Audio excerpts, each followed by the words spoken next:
Yan ho sa Pilipinas. Magandang hapon mga kabugnos. Shout out po diyan sa mga pamilya ng mga DPWH, yung mga anak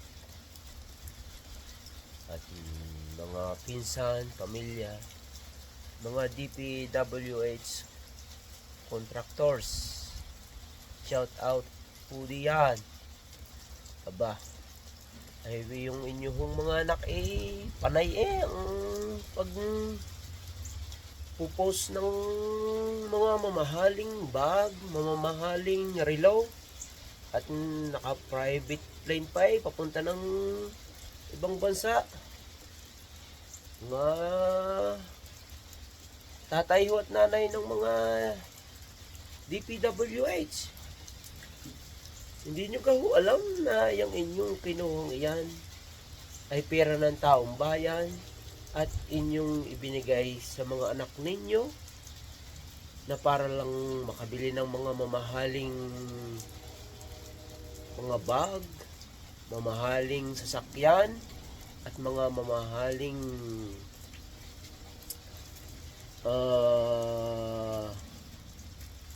mamahaling mga kung anong mga mamahalin na nabili nila ay hindi gawin nila na alaman nila ay galing sa taong bayan na ginagastos nila. Ay kayo naman ay mahiya. Kayong mga anak, ay mahiya kayo. Kita nyo nang nagkakasakit ang mga tao dahil sa baha. Meron pa nga hong namamatay dahil sa baha. Ang alam ng tao ay merong flood control. Ayun naman pala'y wala Oh. Eh ngayon kayo ay nagsisipag-alisan para lang hindi kayo makasuhan. At dapat yung mga anak ay dapat ay nakakasuhan din dapat ay nakukulong na rin. Pera ng taong bayan gagastusin ninyo, hindi naman inyo. Maaring wala nga kayong trabaho kayong mga anak kayo, wala kayong trabaho. Kinukuha lang ninyo yung perang iyan, kung kanino man, para lang kayo makaalis. Maaring ang iba ay may trabaho, pero ang iba diya walang trabaho.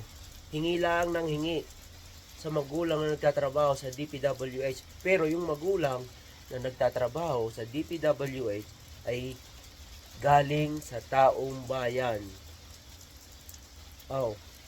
Bayad ng tax ang mga tao sa Pilipinas. Ay ngayon kayo lang pala ang kukuha. Isipin mo nga yawn. Kayo naman mag-isip-isip. Yung iba nga dyan, nagnakaw ng mangga, kulong. Nagnakaw ng corn beef dilata, kulong. Ay kayo, trilyon nagnakaw. Ay hindi kulong Ay mahiya naman kayo. Kayo diyan Ay tunay na kakapalan na talaga ng mukha yung inyong ginagawang iyan. Sipin nyo nga yun. Ay, ang bahay din ay ginagawa pa. Hanggang ngayon naulan. Nung ko ginagawa ko pa hindi matapos-tapos at walang pambayad. Ay naman na kayo. Kayo lang pala ang kukuha ng mga tax namin. Ay naman na kayo. Kayo magbagaw, ang Pilipinas lulubog sa kasakiman. Hindi sa baha, lulubog sa kasakiman ang Pilipinas. Hindi lulubog sa baha. Mga sakim na mga tao, mga buaya kayo. Sipin nyo nga yan. Magbago na kayo. Sana'y mabalik na yung mga Duterte. Ibalik nyo na ho yan sa politika at siguradong mababago uli ang Pilipinas. Mga kabugnaws ay hanggang dito na lang. At pati ako nanginginig na ang aking buong kalamnan sa mga kinukurakot ng mga DPWH na yan. Ay ako'y nabubulol na. sa galit, mga kabugnos. Siya sige. Shout out na lang ho kayo dyan. At hindi naman ako galit. Ako lang nanginginig ang katawan, mga kabugnos.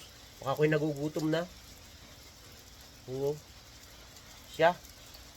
At ayusin nyo yan. Mga taga DPWH contractors. Ibalik nyo na yan. Yung mga sasakyan ninyong mahigit 4 na po. Yung isa may payong pa. Ay ayaw ipagamit Ay dalhin mo dito ay naulan. Pag hindi ay gamit. Aywan ko naman. Mga kabugnos. Siya sige.